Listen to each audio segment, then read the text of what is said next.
Eh bien, bonjour à tous, on se retrouve pour un nouvel épisode de À qui est ce crâne? Et on se retrouve avec ce crâne-là. Donc, qui est-ce? Plein de points d'interrogation. Qu'est-ce que c'est? Est-ce que c'est vraiment un animal qui existe aujourd'hui?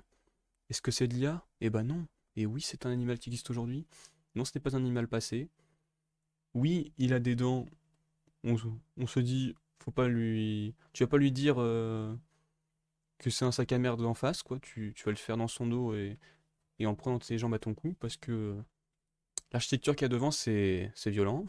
Les dents, on dirait des dagues, quoi. C'est fait pour te planter. On a aussi des petites dents à l'arrière qui sont un peu moins violentes. Petites molaires et prémolaires, là ça va. Ensuite, le reste, si on prend que l'arrière, bah, ça fait presque normal, hein, finalement. Bon, les orbites sont taille normale. Bon, il y a des excroissances un peu cheloues, surtout flancoche mandibulaire qu'on voit là. Extrêmement étrange. Un mandibulaire, c'est mâchoire inférieure. Encoche, bah, c'est une encoche, hein, ça fait ça. Et donc, je vais arrêter de mettre encore du suspense, toujours plus suspense, et je vais vous faire révéler que ce crâne appartient à, tenez-vous donc, le suspense est à son comble, comme dirait Eric Antoine, c'est un hippopotame. Et oui, l'hippopotame, il fait beaucoup plus mignon quand on lui rajoute de la peau sur les os. Regardez cette petite boubouille, il mange de l'herbe, il est tout mignon comme ça, voilà. Il a des petits yeux, il se regarde, mais en vrai, s'il ouvre la gueule, il te dévore. Il te dévore l'hippopotame. Sachant que c'est assez violent. Faut pas croiser un hippopotame dans la liberté, sinon tu meurs. Voilà. Donc c'est bien beau, c'est un hippopotame, mais on va faire un peu comme hier, le même jeu. On va repartir un peu, bah, pas de la base non plus, on va pas dire que c'est un eucaryote. Eucaryote, c'est cellule avec un noyau. On voit pas que c'est un cellule avec un noyau, bah, si c'est un os, quoi. De l'os, bah, c'est-à-dire qu'il y a un noyau. Voilà. On va pas partir de ce point-là, on va partir mammifère. Et oui, pourquoi c'est un mammifère? Bah déjà les mammifères, je répète, c'est des animaux avec des poils, oui, ils peuvent les perdre, mais qui peuvent produire des poils, et avec des glandes mammaires. Et oui, ça ne pousse toujours pas sur le crâne, du coup il faut utiliser nos autres caractéristiques qui permettent de montrer que c'est un mammifère. Donc on a toujours le fameux présence de dents de formes différentes, l'hétérodontie, donc je répète, hétéro, c'est pour tout ce qui est différent. Donc là on va avoir des dents de formes différentes, et donc si c'est pour les dents. Donc hétérodontie, on a des dents de formes différentes. Et donc c'est comme vous voyez là.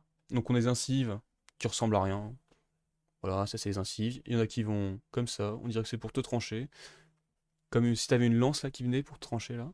On a les canines, voilà, aux petites canines là, toutes petites, je sais pas combien de centimètres ça doit faire, peut-être 30 centimètres. C'est pas si grave. Quand on voit un en vrai, c'est dur à soulever, hein. J'ai déjà soulevé un crâne hippopotame, c'est pas facile. Et ensuite on a les prémolaires et les molaires, qui vont être rigolotes. Elles sont mimi en vrai, je vous jure, elles sont mimi, surtout quand on va les voir en vue là, par là. Donc voilà. Mais ça ne suffit pas pour dire que c'est un mammifère, qu'est-ce qu'on a d'autre? On a d'autres caractères de la mâchoire inférieure qui est fait d'un seul os. Et oui, tout ce truc-là, c'est un seul os, ça a toujours le dentaire qui s'appelle. Et voilà, c'est où t'as les dents qui poussent et tout. Et un autre critère, donc qu'on avait parlé hier, c'était la fosse temporale. Il y en a une seule, bon là vous la voyez pas, elle est derrière ici. Donc c'est un mammifère, mais est-ce qu'on peut aller plus précisément? Qui l'est apparenté finalement? C'est un artiodactyle. Alors, ce mot vous dit probablement rien, c'est normal. Donc, artiodactyle, va être les mammifères qui vont avoir un nombre pair de doigts. C'est plus complexe que ça, mais c'est la définition de base d'artiodactyle.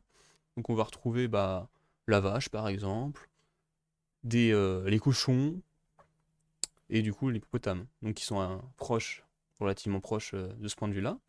Et donc, un critère autre que le nombre pair de doigts, parce que ça suffit pas pour dire que c'est artiodactyle, ça va être un os. Donc, c'est l'os de la cheville. Voilà, c'est pas sur le crâne, donc c'est pour ça qu'on passe à la cheville. Donc cet os de la cheville, bah nous on en a un aussi. Il ressemble pas à ça. J'aurais peut-être pu le mettre, mais notre os de la cheville il ressemble pas à ça. Donc l'os de la cheville, bah, c'est pour la mobilité de cheville.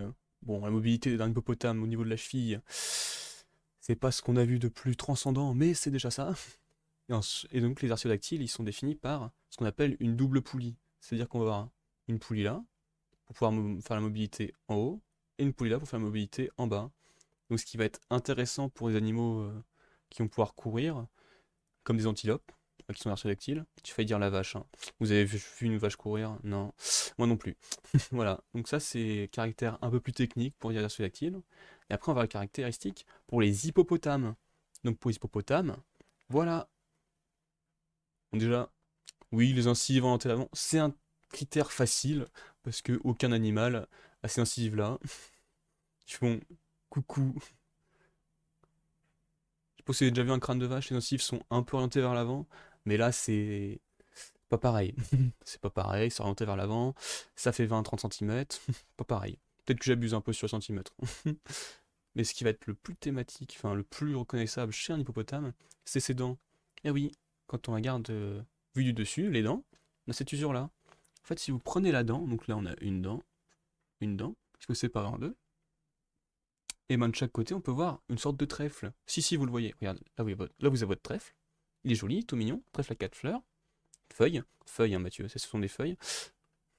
Donc on a un trèfle à 4 feuilles ici, une feuille là, la feuille là et la feuille là. Et donc on dit qu'on a une usure en trèfle, parce que quand les dents s'usent en mangeant ce qu'ils mangent, donc un hippopotame ça mange pas de la viande couramment, ça mange plutôt des plantes et tout ça, donc ça va bien user les dents, vu que c'est des matériaux qui sont plutôt durs et coriaces.